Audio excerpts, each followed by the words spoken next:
ఇప్పుడు జరుగుతున్నది మొత్తం వ్యవహారం నడుస్తున్నది రీవాల్యుయేషన్ చేయాలి అని. నిజంగానే అవకతవకలు జరిగినాయా? ఏమైనా ఆధారాలు? అన్న మా 10 నెలల స్టోరీని నువ్వు స్మార్ట్ కట్ చేస్తున్నావు అన్న. ఇంకా అక్కడ దాకా రాలే. ఇంకా కూడా అసలు విచిత్రం చూపి బాబు ఒకసారి. ఎప్పుడైనా ఏ ఎగ్జామ్ కైనా హాల్ టికెట్ ఉంటది. హాల్ టికెట్ అంటే ఏంటంటే రఘు పేరు తెలియద్దు, విఠల్ కులం తెలియద్దు, విఠల్ రెడ్డియా రఘు మాదిగా తెలియద్దు అనే మనకు ఒక నెంబర్ ఇస్తారు చిన్నప్పటి నుంచి 50 ఏళ్ల నుంచి. హాల్ టికెట్ ద్వారా నెంబర్ చెప్పాలి. అయితే ఇప్పుడు లేటెస్ట్ ఏంటంటే హాల్ టికెట్ నెంబర్ కూడా తెలుసుకుంటారు కాబట్టి బార్ కోడ్ వచ్చింది, క్యూఆర్ కోడ్ వచ్చింది, ఇంకా ఎన్నో రకాల టెక్నాలజీలు వచ్చినాయి. నా వయసు 50.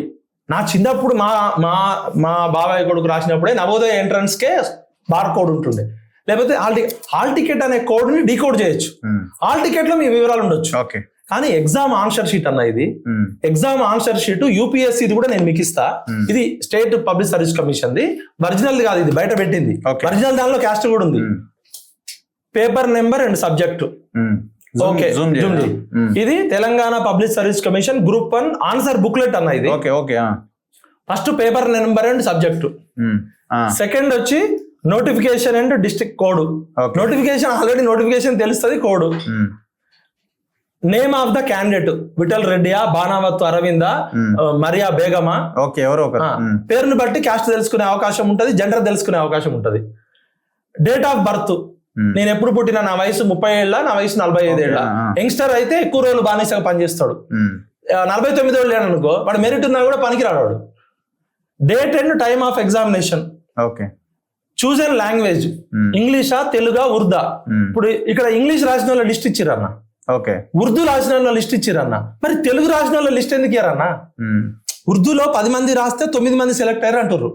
ఇంగ్లీష్ మీడియం పిల్లలు సూపర్ గా సెలెక్ట్ అయ్యారు అసలు. మరి తెలుగు మీడియం పిల్లలు రాసిరు కదా, మరి తెలుగు మీడియం పిల్లలు లిస్ట్ ఎందుకు ఇయ్యారన్న? మీరు అడిగారు కదన్న. ఇప్పుడు దీని మీద మీకు అభ్యంతరం ఏంది? చెప్తున్నా. సెంటర్ కోడ్ నేమ్, ఏ సెంటర్. భారతదేశంలో గానీ ప్రపంచంలో గానీ అడ్వాన్స్డ్ టెక్నాలజీ వచ్చినాక, ఎగ్జామ్ ప్యాటర్న్స్ డెవలప్ అయినాక ఇక్కడ జస్ట్ ఒక కోడ్ ఇస్తారు. ఆ కోడ్ కొడితే డీ కోడ్ అవుతుంది. మీరు క్యూఆర్ కోడ్ పెడితే మొత్తం వచ్చేస్తుంది. ఇది ఆన్సర్ షీట్ అన్న. నువ్వు హాల్ టికెట్ లో మొత్తం పెట్టు. ఇది నా పెళ్లి చూపుల పత్రం కాదు.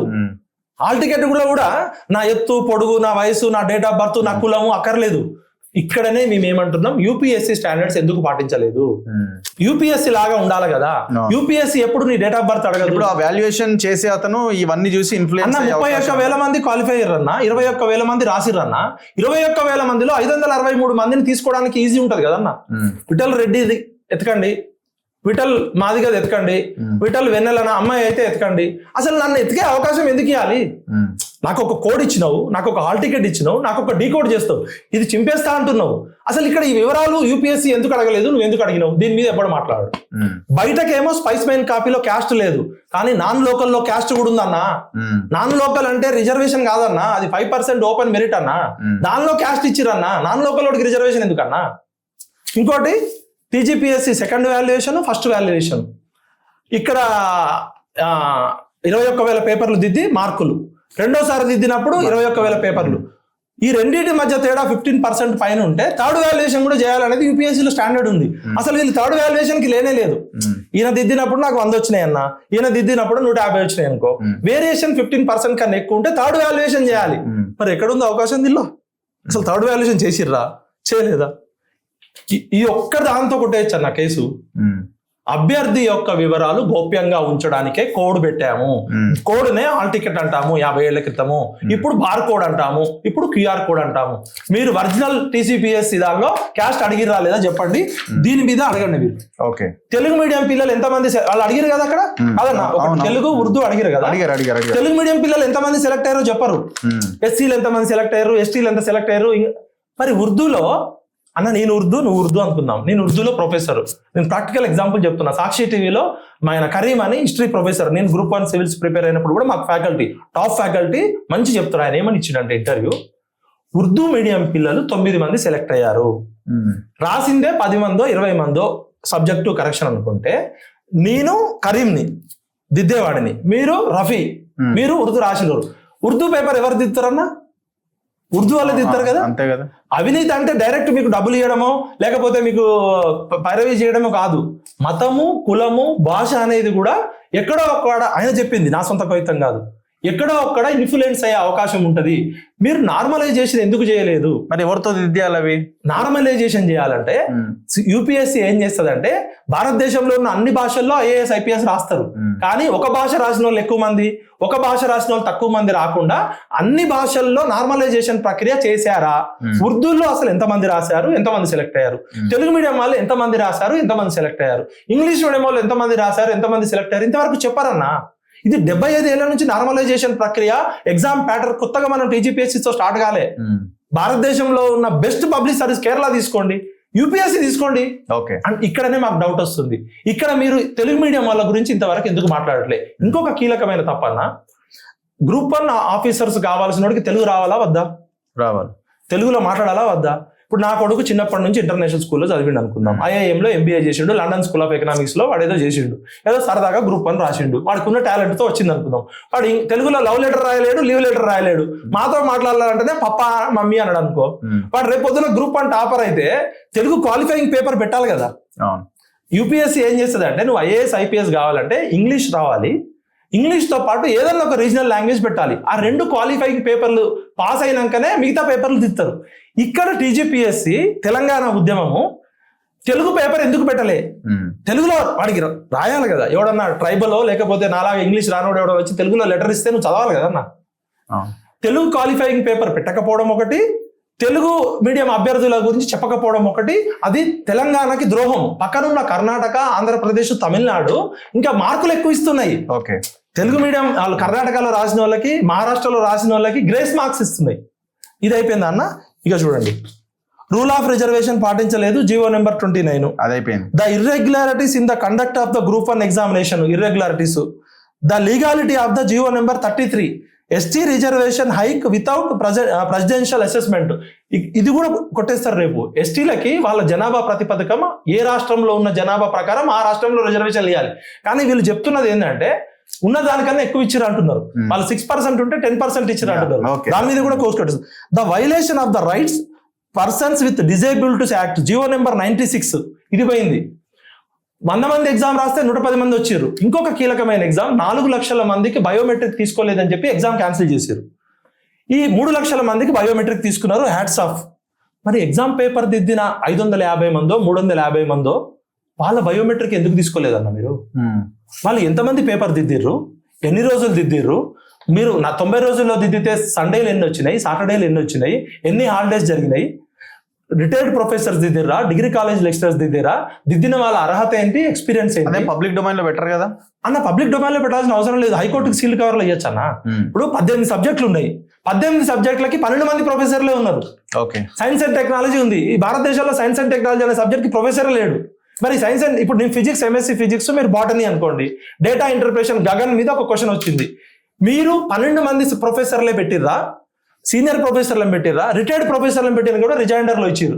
మాకు పబ్లిక్ డొమైన్ లో పెట్టద్దు అంటున్నారు కదా. హైకోర్టుకి సీల్డ్ కవర్ లో మేము 350 మందిని పెట్టినాము, ఇన్ని రోజులు దిద్దినాము, వీళ్ళకి ఇంత పేమెంట్ చేసినాము. పేమెంట్ అయితే చేస్తారు కదా.